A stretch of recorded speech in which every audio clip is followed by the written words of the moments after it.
everyone, and welcome to the last day of the Global 16 Days campaign, also known as 16 Days of Activism Against Gender-Based Violence. It is Human Rights Day, so a very fitting day to have the conversation that is about to happen.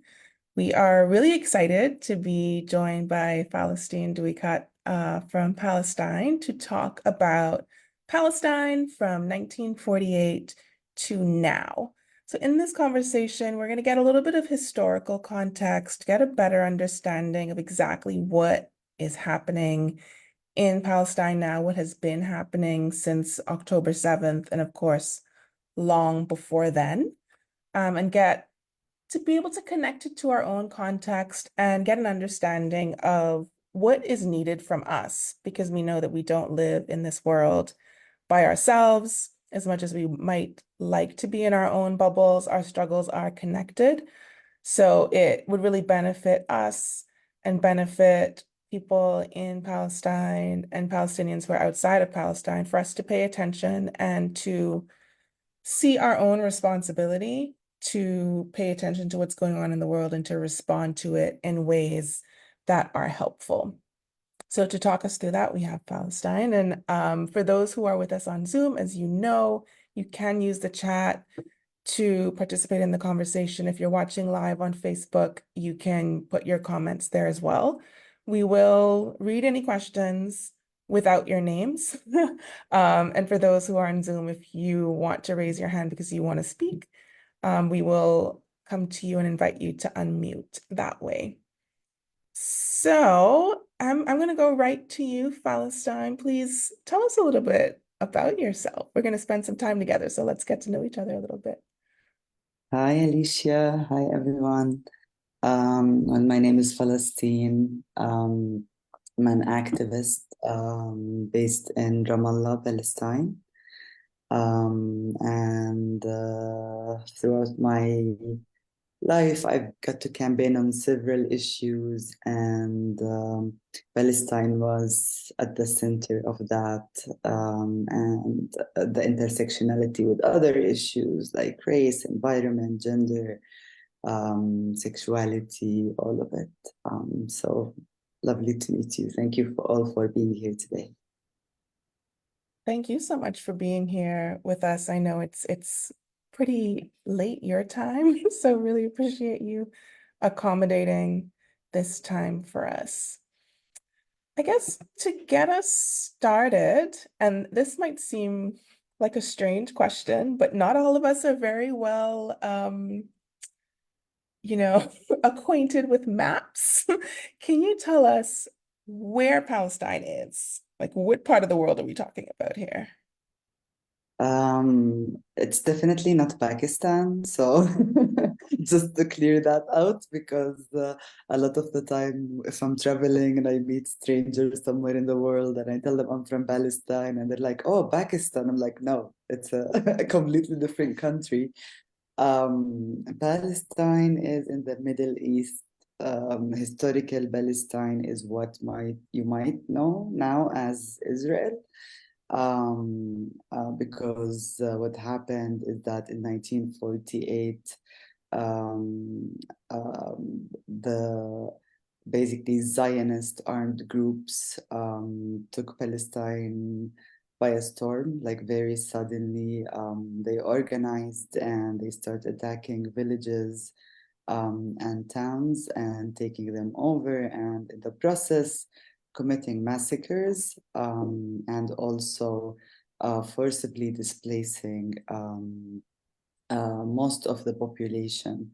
And that's why we refer to it that year as the ethnic cleansing of Palestine, because that's the year when most of the Palestinian population was pushed out of historical Palestine into what we know now as the West Bank, and to Syria, to Lebanon, to Jordan, pretty much all the neighboring countries. And a huge chunk of that population as well was pushed into Gaza because it was the city on the border with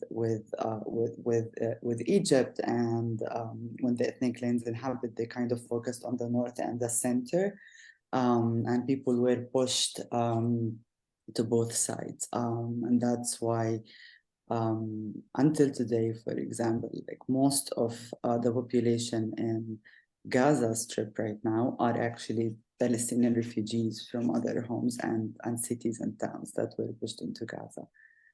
So this is a bit of a historic context. Thank you. I think that's really helpful. So the countries that share a border with Palestine, you said Egypt. Yes, I mean, we have like historically we shared borders with Egypt, with Lebanon, with Syria, with Jordan. And that's why the refugees who at that time had to flee Palestine, most of them on foot, they each went closer to the, like, the neighboring country that's closer to them to walk to. And that's why until today we have millions of Palestinian refugees in these countries. And we talk about Palestinian people and the displacement of people and the people who are in Gaza today. Um, and I think sometimes we forget about people as individuals and as part of a community, and we're just sort of like, they're all Palestinians, Palestinians. But what does it actually mean to be Palestinian? Like this issue of citizenship is one that many of us are grappling with all the time. You know, it's a major issue in the Bahamas, thinking about, what it means to be Bahamian versus any other nationality, or to even be a Bahamian, but your parents are of another nationality. And we treat citizenship like it's this very special, very limited good that only some people can have. But what happens when people are displaced or forced to live within sort of shrinking borders? What is left? And how do people have a sense of belonging when it comes to being Palestinian? I mean, in the context of Palestine, it's definitely not about citizenship because we don't really technically have a country because we are under occupation. So it's not like we have a country with recognized borders and citizenship and the question of citizenship is part of the Palestinian question because also as Palestinians, we're divided among different citizenships. So there are Palestinians who live in the West Bank with the West Bank ID and citizenship. And then there are some Palestinians who did not leave their land in 1948 and they still live in Israel and they have Israeli citizenship. And then there are Palestinians in Jordan who have Jordanian citizenship. And it goes on. And there are people like many Palestinians in Latin America, for example, in the US. But it's not the citizenship that brings us together as people. It's not the piece of paper. And to us, I think it's more of a question of identity and ancestry and connection to the land. And that is the common or the three common threads that bring us together as people, despite being really severed and displaced and scattered all over the world. Is there anything else that you kind of hold on to as Palestinian people? I know the question of religion has come up quite a lot. Is there a connection there? Not really. The Palestinian society historically have been predominantly a Muslim society, but also there are Christian Palestinians and there are like Palestinian Jews as well, historically, who have lived on this land. And I think Zionists like to frame it as this conflict between religions. It's as if it's this conflict between Muslims and Jews, when it really is not. It really is not a question or a conflict between two religions. It is plain and simple a settler colonial question. What is happening in Palestine is not some sort of religious conflict. No, it is settler colonialism. We are people who are under occupation with an occupying power. the Zionists framed it as, this promised land to the Jewish people to sell the idea, to market it, to brand it, so it's easier for them to attract them to come here, especially the religious ones.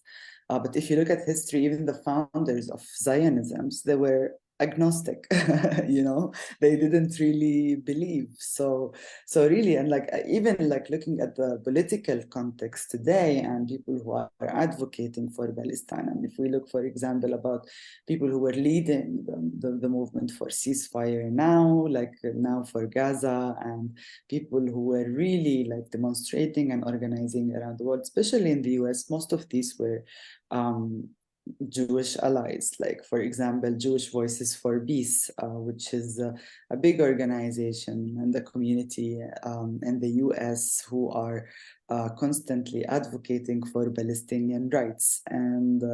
And so yes, the Zionists or Israel now, the leadership in Israel would like to frame it as a religious conflict, when in reality it is not. It is settler colonialism, not two sects or two religions fighting.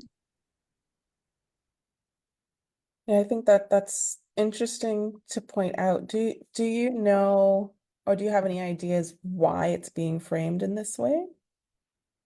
I mean, historically, they wanted to bring the Jewish communities around the world and sell them the idea why they need to move to Palestine. And that's why they framed it as the promised land, the land that God promised to us. So let's go back to it. Although the founders of Zionism were not religious, they were agnostic, they didn't believe in any religion. So it was the hook kind of to sell the idea to the Jewish communities around the world. Okay. And what what is the situation in Palestine right now? What is happening there? Oof, a lot is happening. And I mean, there are different contexts and geographical contexts in Palestine, as I have mentioned.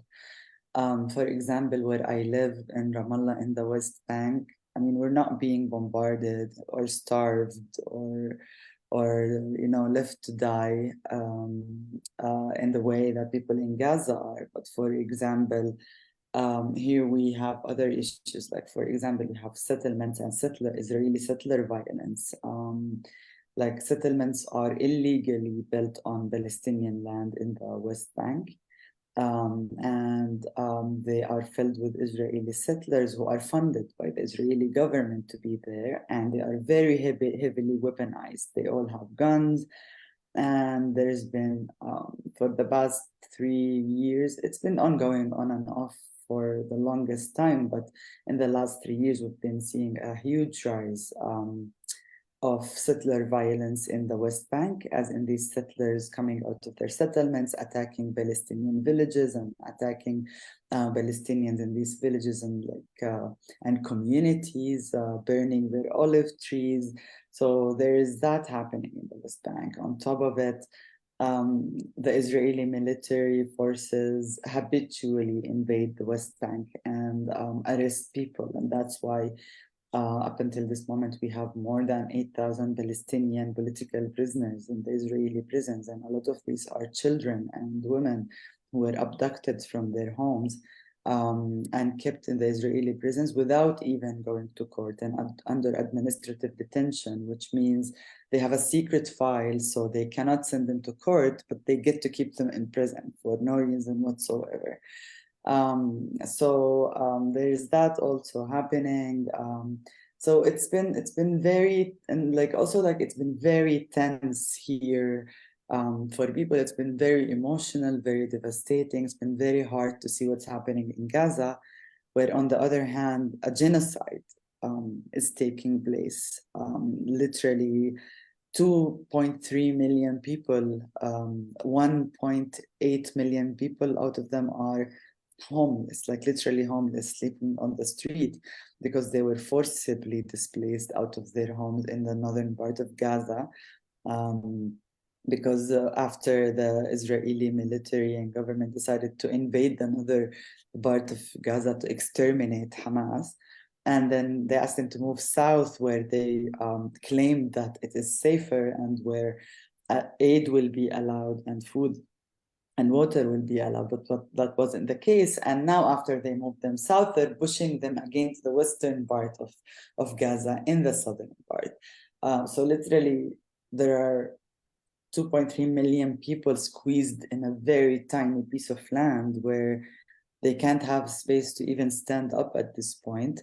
And meanwhile, they're being bombed left, right, and center. No medicine is allowed, and hospitals are being bombed and attacked, and most of the hospitals in Gaza out of service, either because they were destroyed by the Israeli military or because medicine was not allowed in, or both. And schools were bombed, even schools where people are sheltering, hiding from the horrors outside. Um, they were bombed. People don't have any food at this point, really. Like all the UN agencies and all the humanitarian or human rights organizations are ringing the bell, saying that this is beyond disastrous. What we are seeing here is a famine. People are starting to die out of starvation. So really, like what Israel is doing to Gaza is unspeakable. It's not something, not just as Palestinians, but I don't think like the people in the world in the modern history have seen anything like this, where you literally have 2.3 million people trapped in a piece of land. They can't go anywhere.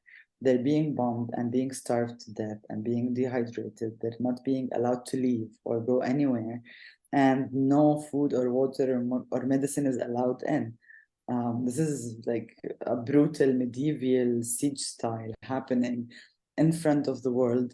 And yet the US vetoed on Saturday a UN Security Council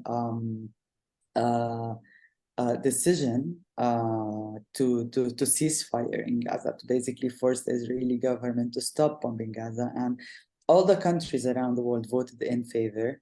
Only Britain abstained, and the US vetoed the decision, completely supporting and enabling these massacres to continue and this genocide to continue to happen in Gaza.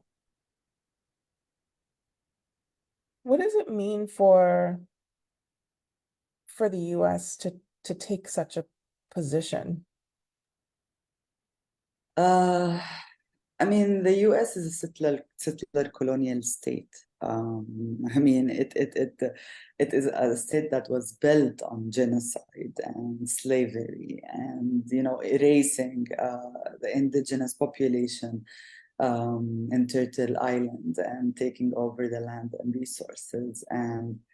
And of course, they're going to support Israel because, in principle, it is also a settler colonial state that is committing genocide, ethnically cleansing people to take over resources and land. So, really, like the barriers between the two systems are like they're one and the same. We always say they're the two sides of the same coin.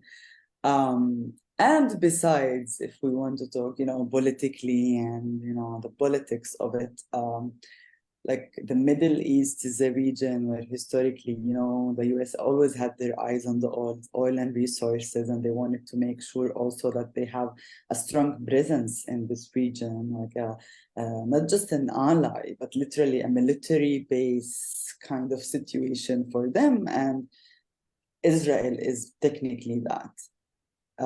It is their ally, it is their guard, it is the number one supporter of their interests in the region.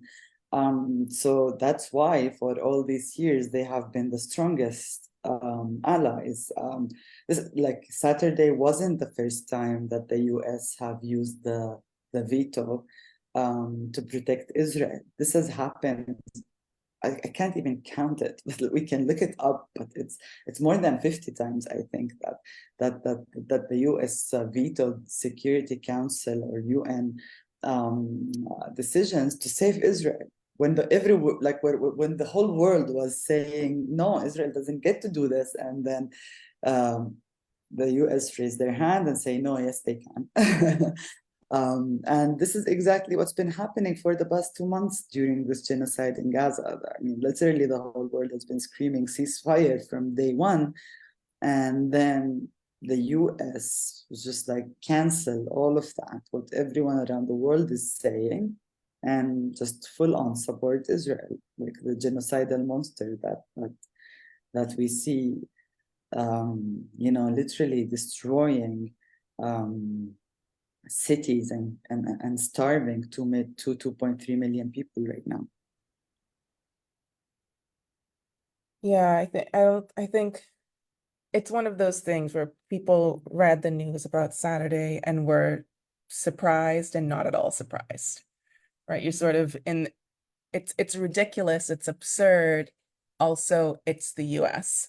And there are certain things that we've come to expect from the US. And like you said, the values, right, around colonialism are shared there. And what else could we really expect from such a state? I see somebody is asking why Gaza in particular is getting hit so hard. So basically, Gaza was under the Israeli occupation, like the West Bank, like many other parts of Palestine. But because of resistance on the ground in Gaza, the Israelis had to, and they had settlements and military bases and everything in the Gaza Strip. But because of the resistance from people on the ground, they had to evacuate all of that in 2005. So they left Gaza. But what they did after they left, they were like, okay, we left, but you don't get to live freely. So they have imposed a stifling blockade and like pretty much again medieval siege. So people again were not allowed to leave Gaza, um, pretty much not for any reason. And before even this genocide and using, starvation as a method of war, even before all of this, like being used on this like very high stage, they still like basically calculated like the allowed calories for Gazans, that Gazans are allowed to consume on a daily basis, and they allowed food and supplies based on that. Most people in Gaza didn't have electricity for most of the time, because the Israel government controls how much electricity they get, and most of the time they get it, I think, 2 or 3 hours a day. 2 or 3 hours out of 24 hours is nothing. A lot of these, like most of the households in Gaza, survive on um, um, it's too late here. I'm forgetting my English. They use fuel basically to generate energy and electricity, and now and fuel wasn't allowed as much or like as abundantly as they wanted. It was also calculated. Um, but anyway, like the reason why they are being hit so hard right now is basically the armed groups and the resistance in Gaza were fed up with the situation where they are living under the mercy of the Israeli government and what they allow in and out of Gaza. They're all like the sons and daughters of Palestinian refugees who were kicked out of their homes in 1948, and they were never allowed their right to return to their homes.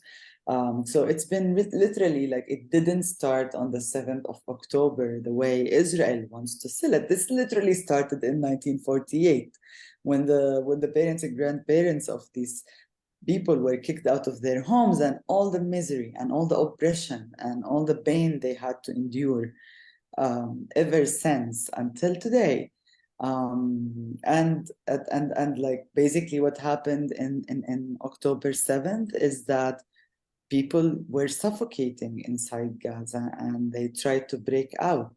And that might have looked violent to the world, but it is nothing compared to the violence that these people have been enduring for years, because not only they were locked up in Gaza without fuel, really, without electricity, without enough food, not allowed, without a lot of medical like supplies or support, even not allowed to leave.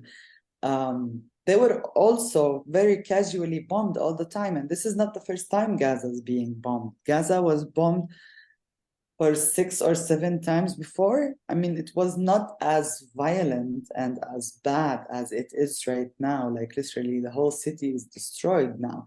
Like the scenes and the pictures and the images are horrific. It's hard to believe. And I went to Gaza in 2018 because I was working with this NGOs. That's why I managed to get in, as an aid worker. Because as a Palestinian, I can't go to another Palestinian city without 10 different permits from the Israelis.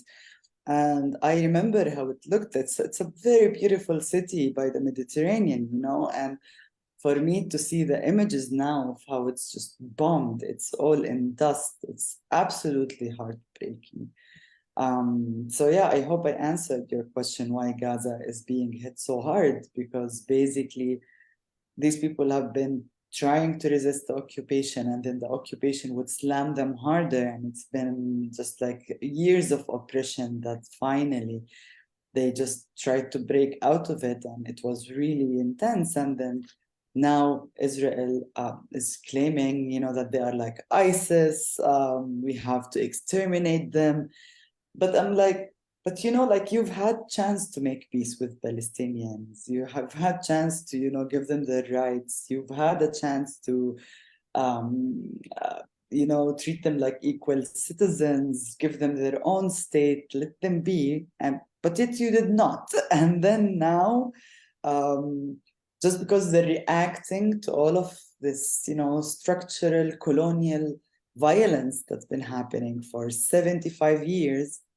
And now you're calling them ISIS and you want to exterminate them, which is, so yeah. Yeah, and this kind of language, right, of extermination, gives us real insight into what is really going on. And you're using important words here, like colonization, like genocide.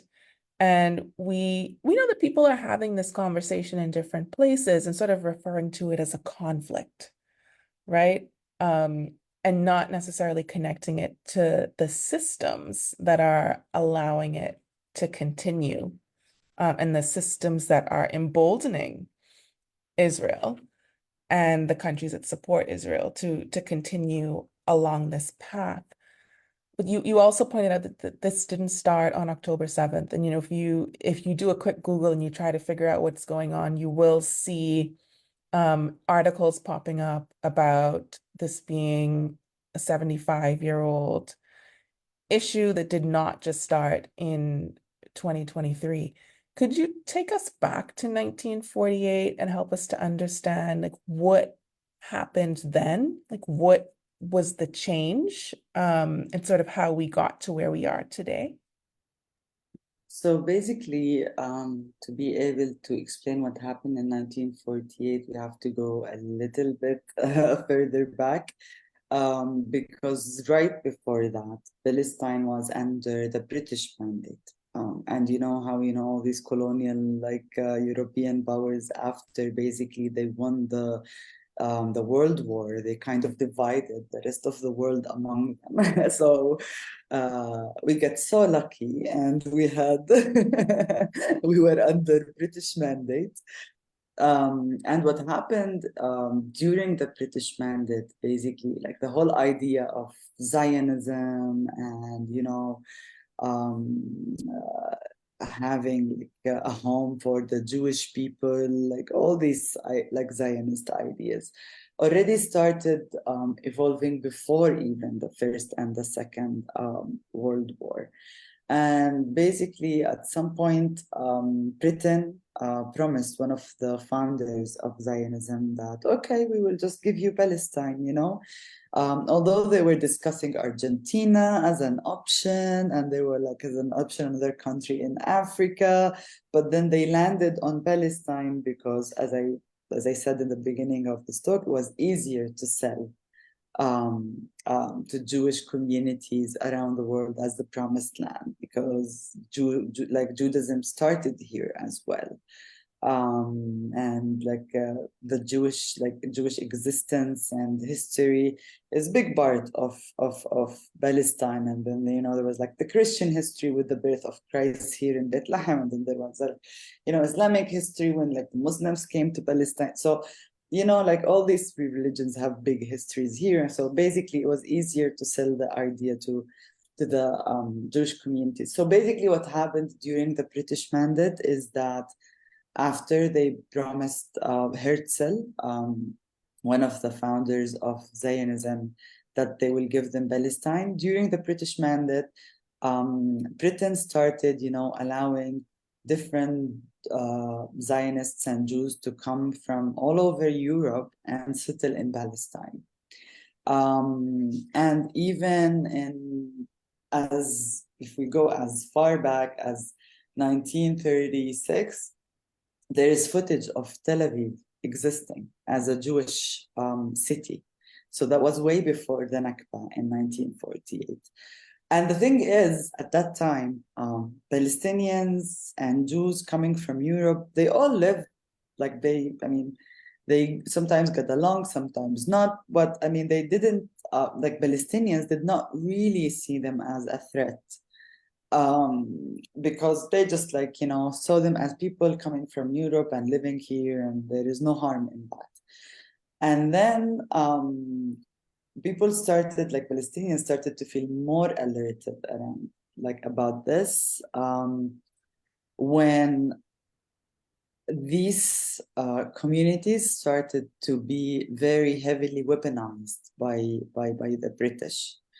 And they were given weapon, and they started buying a lot of land here and there, and that's when the alarm bell started ringing, and Palestinians started realizing, wait, they're not just here to live with us. It's obvious that there is more to it. And then they've learned about the promise that the British government gave to Herzl, that basically they're paving the way for them to take over Palestine.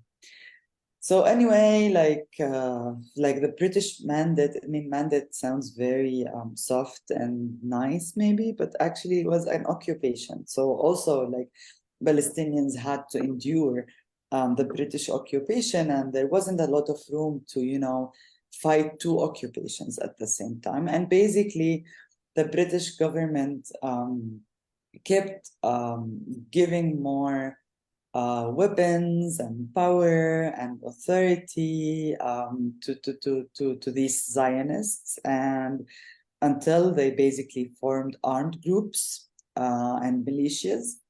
And these militias are the ones that attacked Palestinian villages and towns in 1948 and committed massacres and ethnically cleansed Palestine. Because at that time, Palestinians also had nothing to fight back with, like literally nothing. It's a predominantly, pedestrian, farmers community. Like it's villages and people are farming, and there are some big city centers, but for the most part, Palestinians are farmers. They're people of the land. And basically, that's how 1948 happened. The British occupation brought these groups, they armed them, they gave them the power, formed armed groups, and then they gave them the okay, just go. Start ethnically cleansing Palestine, taking over the land. And that's when they also started, like the British, to withdraw out of Palestine and just officially hand it over to the Israelis. And that was the year when we were ethnically cleansed and when Israel was established. I know that we tend to talk about Palestine very broadly, in very general terms. Can you talk a little bit about the specific impact of the genocide, of the occupation on women, girls, and LGBTQI plus people? Oof, this occupation for the past 75 years has been like absolutely crushing for us as people. And of course, by default, this occupation is even, I mean, this oppression is even harder for, like groups of people who are kind of by default in any society. They're more vulnerable, or they're like they could be subject to oppression without, even being in a context of occupation. So, for example, if we want to talk about women, like us as Palestinian women, we're not only, doing the feminist fight and work and the like all the work we need to do within our own communities, but we also have the occupation that we have to push against and fight because it's trying to kill us and ethnically cleanse us and oppress us and imprison us and kill us as much as everyone else in our society, So it becomes really heavy and a lot, because we constantly feel that like we're always fighting, like there is no time for a break. We're working within our communities, but we're also working and mobilizing against occupation, and it all feels so heavy. And also the worst part in these colonial contexts, because like these colonial powers systematically use women rights or gay rights or, minorities' rights as a way to whitewash or pinkwash their images and their crimes that they're committing against indigenous people. What happens is that they um, kind of reclaim these rights, like they take over, they kind of occupy, these rights as well. So a lot of the time when like queer people are organizing are accused as, agents of the West. And when women are organizing, they're also accused as like I don't know, like or maybe this is not the time, like what we should be talking about now is liberating Palestine, and this is Western agenda. So at the end of the day, like we end up having to push against all of that, and it makes it harder for us to make that change in our societies because of this colonial agenda that's also at play. Yeah, there never seems to be a right time for us to advocate for our rights. There's always something else that's more important that everyone needs to focus on, and there's never a connection between these forms of oppression, right? Like they're all separate things, and there's always something that we need to focus on more. Um, Always. Somebody in the chat is wondering how this affects the Bahamas and if it has somehow increased radical xenophobia um, through just a cultural osmosis. And I think there is a way that people are seeing what's happening in other parts of the world and seeing horrific acts of violence as good and as useful for their agenda, right? The things that they want to push forward, the people that they want to get rid of that don't deserve to be in the Bahamas. There are people who will say, well, we need to do what those people are doing over there. Um, and I think a part of the issue too is that people are not just split on this, but there are a lot of people, a lot of countries that are both sidesing. Um, what what is your response to these? There's so many statements that are but also this, but also these people over here, and not really being strong and firm in support of Palestine, but just both sidesing. What what's your response when you see these statements and these press moments? I mean, like assuming that there are two sides, or like saying that there are two sides, it assumes that there are two equal sides in terms of power, in terms of, arms, everything, which is really not the case here. there is, you cannot compare. Like Israel is the occupying power, we are the occupied people. Israel is the oppressor, we are the oppressed. Israel is the country with nuclear weapons. Like what does like Palestinian armed groups have? Like, I mean, like you can't compare between two. You can't falsely assume that there are two equal sides to this, because if there are two equal sides, then yes, it is conflict. Like conflict applies to two equal sides, but this is not the case. We're not talking about two equal sides, we're talking about an oppressor and an oppressed. And like, as this, like, it might sound cheesy or like something that was over consumed, but I think it was Mandela who said, like, if you're staying neutral um, in cases where there's an oppressor or an oppressed, then you are complicit. And all these statements that are saying, oh, but there are two sides, this is a definition of complicity um, in this context. And it is not that complicated, really. It's pretty simple. And I think if you take what is happening out of Palestine and like Israel and apply it to this, I don't know, imaginary context of two different, people and like countries or whatever, and named, I don't know, very vague names, then it's like people, I don't think they will feel about it or think about it the same way they think about this. That it's just, years of brainwashing and years of colonial agenda and years of biased media that makes people think that there are two sides or two equal sides, and like that it is not a situation where there are people who are being oppressed for 75 years and enduring so much pain during that, and then there is an oppressor side to it, that it's the most ethical thing. Hello, I think we lost Alicia. Can you guys still hear me? We can hear. Okay, Yeah. cool. I can still hear you. I'm gonna start recording the session. You might just have to approve it. So let me do that really quick.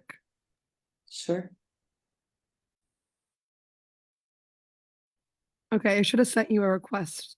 Yeah, I just approved it. And until Alicia comes back, feel free to write your questions if you want. I mean, we're like running out of time, but like we probably can do a couple more questions. So do write them in the chat box, and I'm happy to get into that. Like after everything we talked, like the historical context, what's happening now. I'm also curious, like to learn what people on the other side of the planet are thinking or curious about, to learn about this context. So yeah, feel free to shoot your questions in the chat box.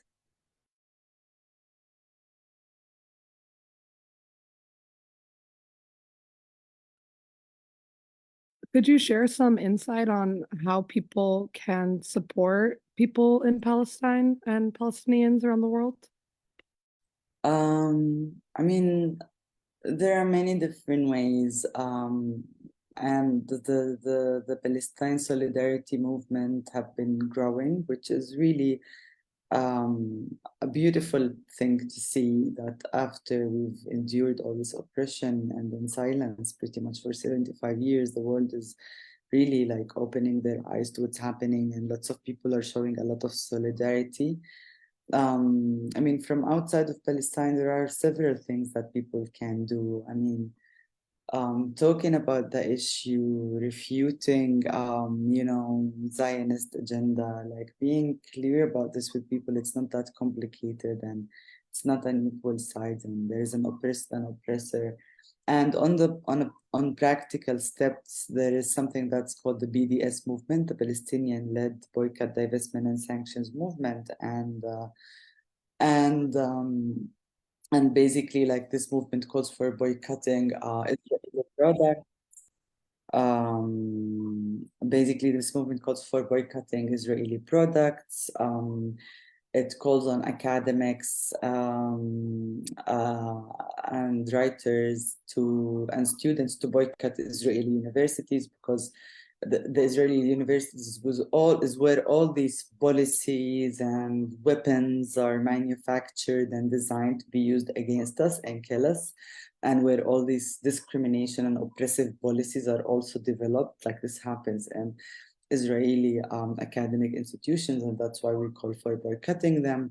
We also call on, part of it is also calling on cultural workers, so writers, artists, musicians, anyone in the cultural field, to also boycott performing or like doing anything in Israel, because these things are usually used to whitewash their image around the world.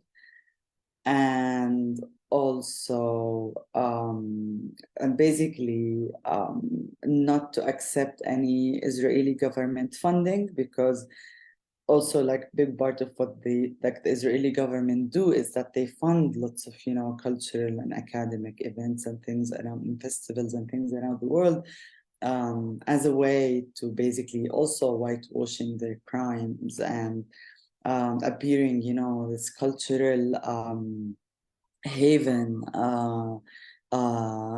and not this colonial oppressive regime. Oh, we have some questions. There is something called shutdown for Palestine, which basically, yes.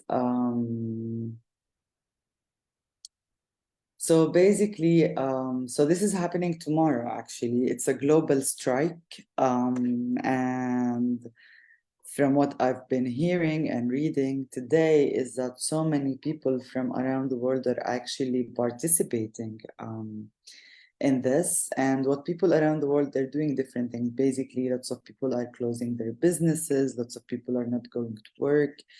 Lots of people basically are shutting down, like basically deactivating their Facebook and Instagram as a protest, because Meta, Facebook and Instagram have been very heavily shadow banning all Palestinian content on their platform. So if you go on one of the pages where they tag Palestine or Gaza in a story or in a post and you share it, you will notice that like people who see your story will significantly drop from your daily average. And that's why part of this call is to basically shut down or deactivate Instagram and Facebook in protest. Some people are saying don't buy anything online, don't do any financial transactions. So basically, just to make our voices heard through kind of boycotting, the global economy.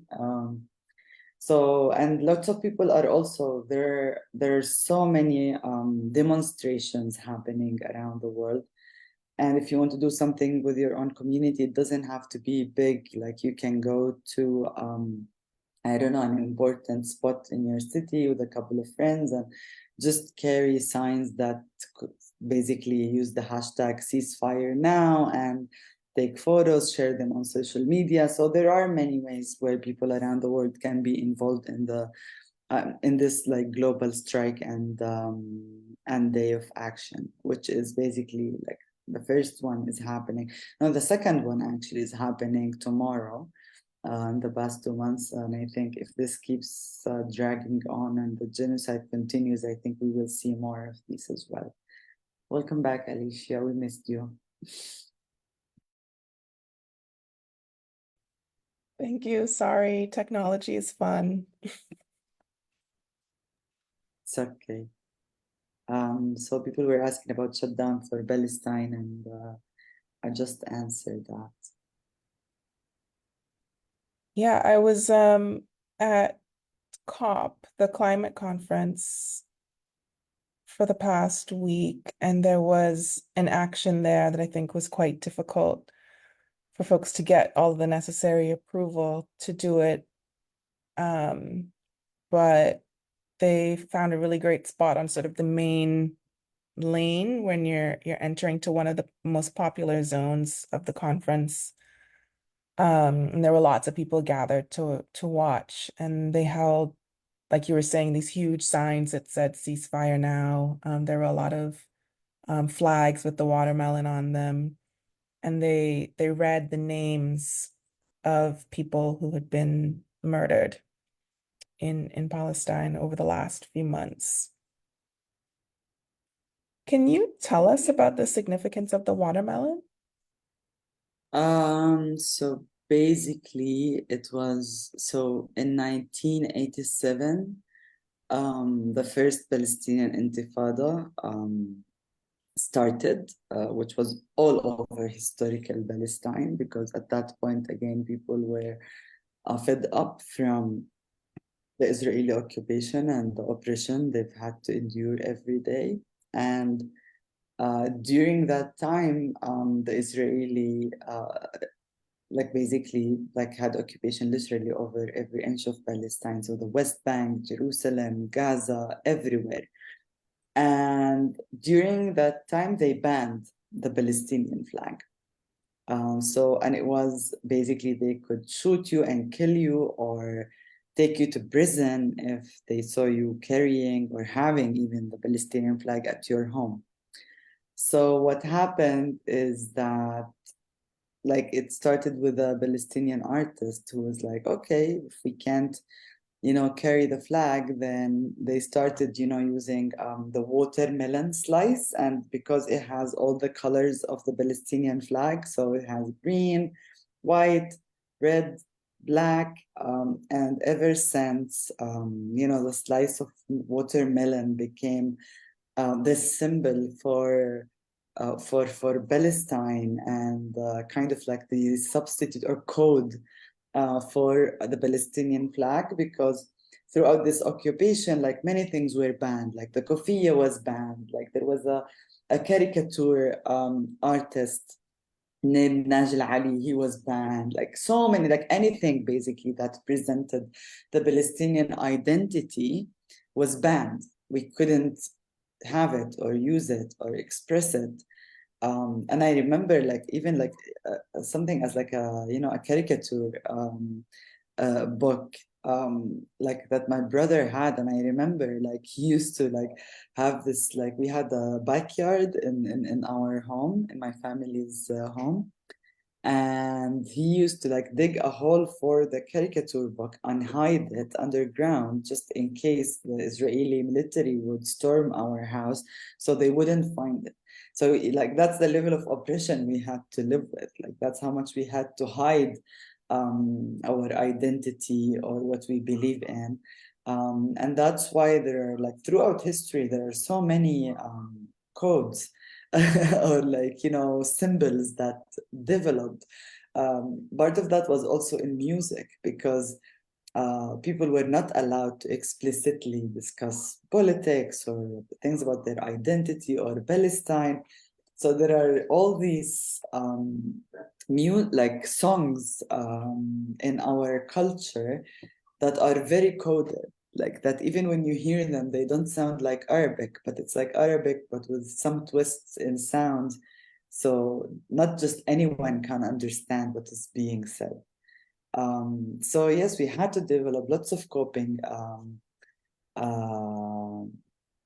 mechanisms to be able to kind of preserve our identity.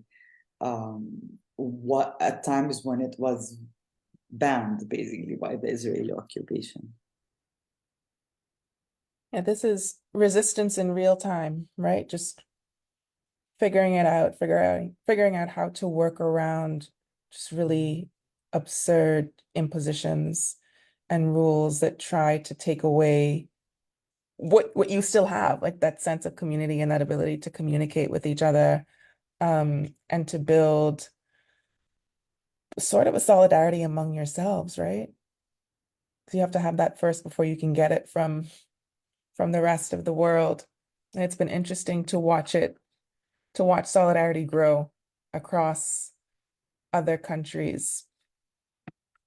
There are also, I see a lot of people wearing the the keffiyeh. Can you tell us a little bit about that too? I mean, kufiyya is also part of, the traditional, Palestinian costumes. It was mostly like, as I mentioned, like Palestinians are villagers and farmers, and so they work in the land in a region where it's pretty hot.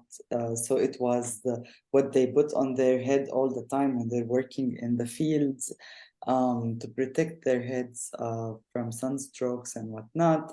And there were, and like, for example, the kufiyya was banned even by the British mandate before we even get the Israeli occupation. Um, and there was like a big pushback against that. And of course, like, the Israelis completely banned it, like during years of Israeli occupation. And that's why it also became this symbol of resistance again, like reaffirming our identity as people who are constantly under occupation and oppression. It becomes these things that like are very natural to us, but then at the same time they want to ban and fight and not let us wear them or do them or carry them or read them. And they start becoming this symbol, which is funny because they try kind of to kill these traditions or parts of our identities, and what happens is that they kind of become stronger and they become even international in many different ways. So yeah, I mean, the thing is, like, also about these colonial regimes, they never learn. They still use the same tactics, and like still the very same traditional colonial thinking, which have failed many times, but they never learn, which is good, I think.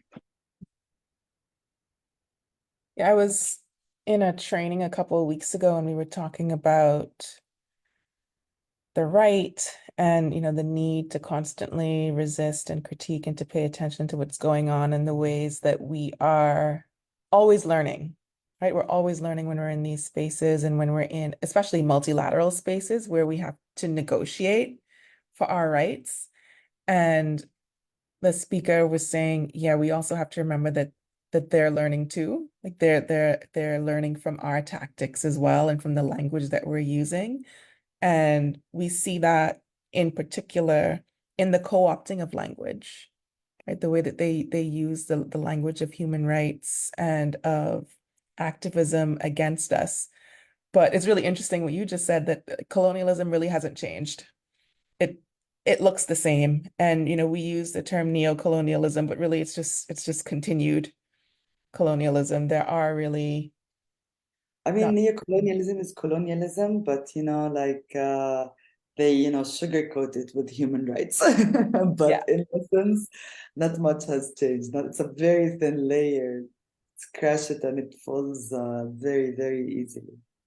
Yeah, if we're paying attention, right? We have to be paying attention, we have to be critical, and we have to be prepared to speak up and not, again, not the both sidesing, but being very real and very clear about what's going on. Yeah. I know that it's getting later and later for you, so I don't want to keep you for too much longer, but folks who are with us on Zoom, people watching on Facebook, if you have any questions, now is the time to pose them. And while people are thinking, Falastine, oh, okay, Dylan is ready. Hello, can you hear me? Yep.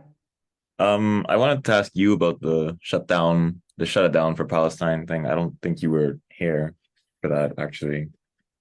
Um, I think I wanted to ask how that shut it down thing, it does involve like protests in the name of Palestine, like around the world, but I don't really recall specific instructions. Is there something you could suggest I for mean, that particular? yeah.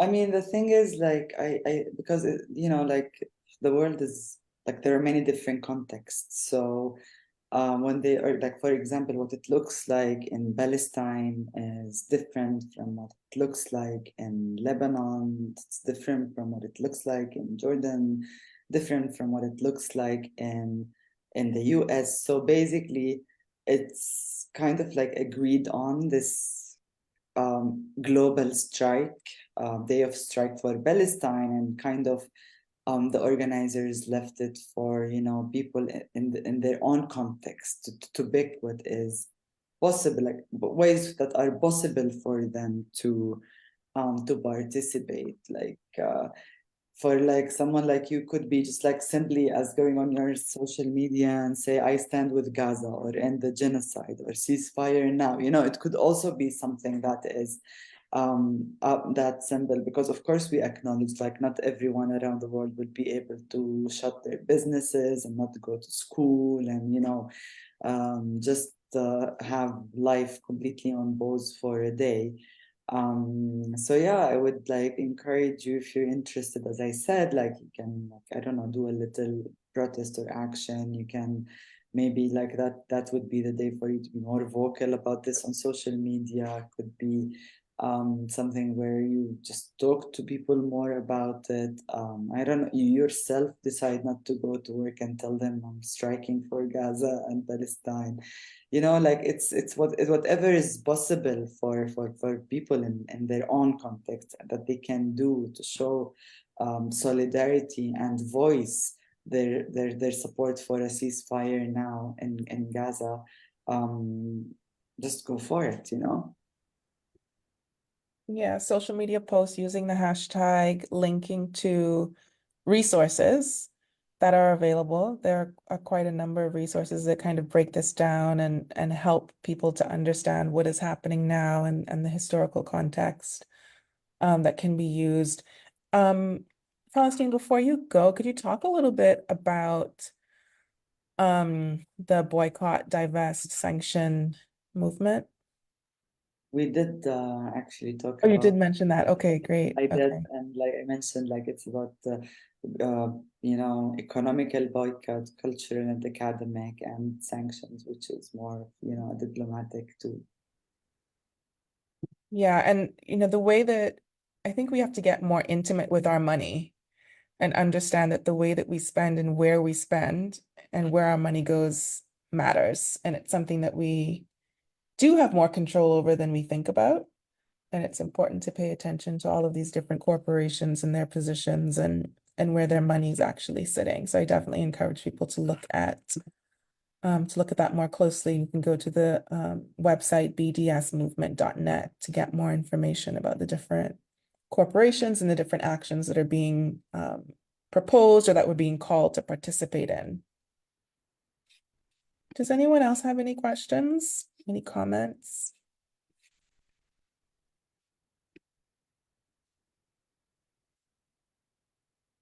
Stalling, giving you some time in case you need to find the words.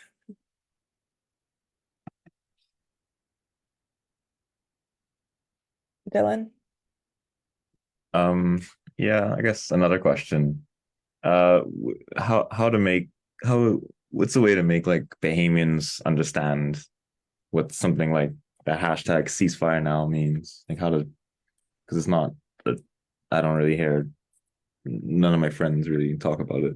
Well, I don't really talk about it with people much locally like that. So how to like make it resonate, I guess, more, if that makes sense.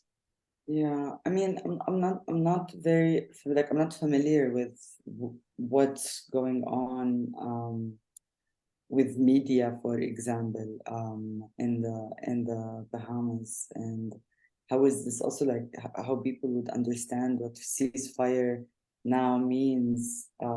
It doesn't just, you know, um, like people need to have a bit of context about what's happening to really like understand what that means. And I think, for example, Alicia told me that she's working on a statement, so that's a tool to basically, like, you know, reach out to people, like start a conversation, share with them about what is happening. I don't know, I think people who like know a little bit more also are like more involved can like think about writing an op-ed in a local newspaper. I mean, you know, like basically the way you want to talk to people about ceasefire now is also what the context of what is happening and why we need a ceasefire now. And I think that's how we can get people behind this call and engage them further. So like whatever you feel is relevant for your context, whether it's, I don't know, doing a statement or writing more on social media, or I don't know, partnering with an activist and writing an op-ed, or having a teach-in for when you, or a reading group where you read an article about the topic and just have a space to discuss it. Like it could be many different ways. But I think people will need to know a bit of context about what is happening and why we're calling for ceasefire now to get behind it, and that you do it through any tools you want to use to start that conversation. Yeah, people are reluctant to get involved in things that they don't completely understand. And I think a lot of times when we're using social media, there's a tendency to sort of just drop the Palestinian flag, or just put a hashtag there. But if people don't have any context for it, then it doesn't mean anything. You're only reaching the people who already know what you're talking about. So putting the context in the post, not just a hashtag, but saying something about it. And sometimes I think there's a fear that I don't know enough. So if people ask me questions about this, I don't know how to answer. So now I don't want to make the post. So a part of it is also educating yourself, right? Finding some resources and learning more about what's happening. So a couple that I've found over the past couple of months are the Institute for Middle East Understanding, so imeu.org. And then another one is the Palestinian Academy. Let me see if I can find the link for that really quickly. The PalestineAcademy.com. And it has a page with resources, and there are also some courses on there that you can sort of just go through at your own pace. These are great places to start to build your own education, and also you can link to it in any social media post. Writing letters to the editor for sure. Art, right? Art reaches a lot of people. Great time to plug Poinciana Paper Press. They have a call for submissions right now for Anti, which is creating an anthology. So check out Poinciana Paper Press on Facebook and Instagram to get more information about that. The deadline is December 31st. It would be really interesting to see submissions that speak to the occupation and the genocide taking place now in Palestine. All right, it doesn't look like we have any more questions. So, Falastine, we were joined by another guest now. Yeah, my cat needs to say a few words. Ceasefire now. Thank you so much for joining us, especially at a late hour, to share information that I think would be a little bit more difficult for us to parse through if we tried to read everything on our own. I really appreciate you bringing this context and sharing your knowledge, and just sharing space with us. It was really nice to be with you for the last hour or so. Those watching, we will pull together the two different recordings that happened because of my tech issue, and that will be available on the Equality Bahamas YouTube channel in the next couple of days. So it'll be youtube.com/equality242. And then we'll link to it on Facebook, because now the Facebook Live is probably going to be split as well. Keep paying attention to what's going on, keep responding, make sure that you choose a side and you choose the right side. Both sidesing is not a thing. As Falastine said, it's not a conflict when there's inequality there. And there's a huge inequality in the ability to participate in what is happening. Choose the anti-genocide side. That's a comment in the chat. That's the right That's pretty answer. much it, exactly. Don't be on the side of the oppressor. That's Pretty the definite simple. wrong way to go. Yep, it's so simple. It's not that complicated.